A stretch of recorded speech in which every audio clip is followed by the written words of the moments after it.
crossed the yard, boots crunching over the frosted grass. The air was crisp, and I could smell the faint scent of wet earth and old leaves underneath the cold. Mr. Harlan's woodshed leaned heavy with the weight of another winter's work, and behind it, stacked neatly against a low fence, was the log pile. It wasn't just a few logs, it was a real pile. Weathered gray-edged rounds of thick oak and pine stacked taller than I was, the bottom layers pressed flat from years of settling. Dad walked up first, running his hand over the top layer like he was checking its weight. Still good and dry, he said. Mr. Harlan nodded, setting down his larger axe with a soft thud in the dirt. I stood there with my smaller axe tucked tight against my side, watching them work, feeling the morning sun barely starting to warm the back of my neck. Mr. Harlan crouched down and pulled a few logs from the side, smaller ones, split thinner and lighter than the thick rounds they usually worked with. He handed one to me with a grin. Here, start with these, kiddo, he said. Dad leaned over too, picking out another few pieces and stacking them carefully in my arms. Don't worry about the big stuff yet, he said, smiling. We'll work you up to it. The logs were rough against my hands, the bark flaking and peeling a little at the edges, but they weren't too heavy, just enough to make my arms stretch a little, enough to make me feel like part of it, like I belonged out here with them.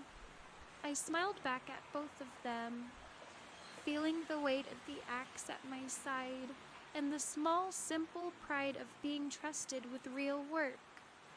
Dad nodded toward a patch of bare earth near the woodshed.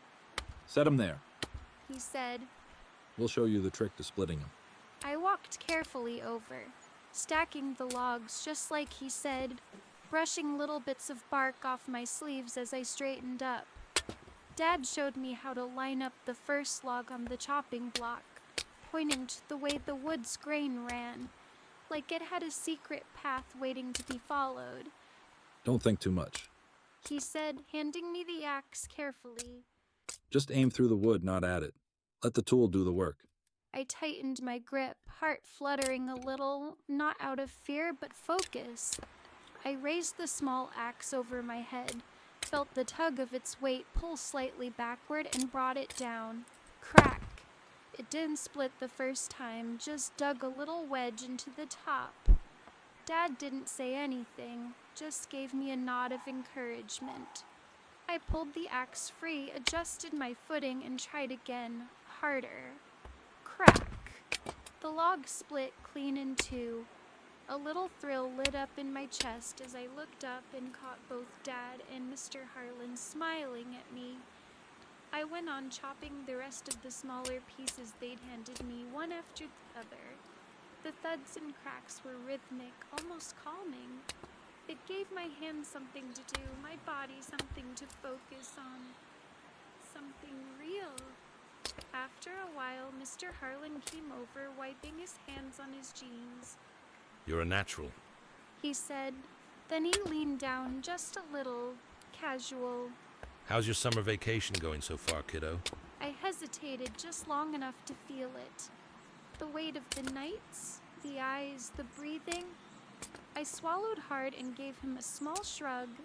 It's okay, I said, trying to sound like I meant it. Mr. Harlan smiled like he believed me. Or maybe he didn't, but was kind enough not to press. Behind me, I could hear Dad and Mr. Harlan talking. Low, easy conversation. The kind that felt like it could go on forever. The kind that made a place feel safe. For the first time in days, my heart didn't feel so tight in my chest. Out here, with the sun rising higher and the smell of wood and earth filling the air, it almost felt like nothing could touch me. Dad split another log clean down the middle, the sharp crack echoing across the yard. He wiped his forehead with the back of his sleeve, smiling over at Mr. Harlan. Emma had a rough night, he said casually, nudging a chunk of wood with his boot. Said she thought she saw something outside her room. Mr. Harlan chuckled lightly, not in a mean way, more the way grown-ups do when they think kids scare themselves over nothing. He leaned his axe against the side of the woodshed and walked over to where I was stacking the smaller logs. Ah, kiddo. He said, crouching down a little to be closer to eye level. It's probably just the usual nighttime noises. I hugged my arms tighter around my knees, feeling the rough denim against my skin. He smiled warmly, his voice low and steady, like he was trying to make the world smaller and less scary just by talking. You hear a lot more at night than you do in the day. He said, House creaks, trees brushing the windows, maybe even a bear wandering close by. He winked. They're curious sometimes. I looked up at him, trying to smile back. His kindness made my chest ache a little. He really was trying. And if it wasn't a bear, He went on. maybe it was just the wind. You'd be surprised how noisy an old house can be when it settles. I nodded, not trusting myself to say anything, because I knew he meant well. I knew he wanted me to feel safe, but he didn't know. Not about the eyes, not about the breathing, not about the thing that had stood outside my door for hours like it was waiting. He gave my shoulder a gentle squeeze and stood up again, brushing off his jeans. Nothing out here but a bunch of old trees and a nosy neighbor. He said with a grin, jerking his thumb toward himself. Dad laughed, setting another log on the chopping block. I smiled back at Mr. Harlan as best as I could. I picked up another piece of wood, my fingers tightening just a little harder around the small axe in my hand. We carried the chopped wood back to the stack, and after that, Dad suggested we head back to the house and rest for a bit. The sun had begun its slow descent, stretching long shadows across the grass as we crossed back toward the kitchen door.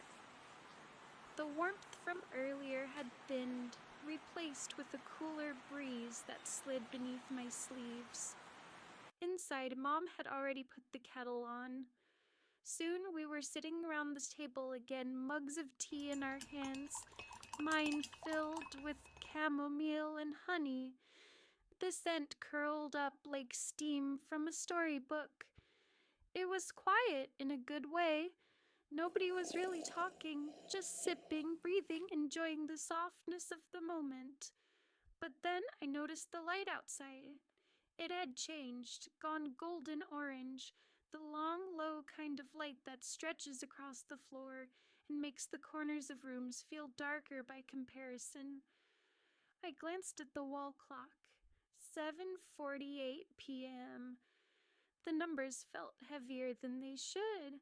My stomach twisted just a little, because soon it would be time to go to bed, and when night came, the house would go quiet.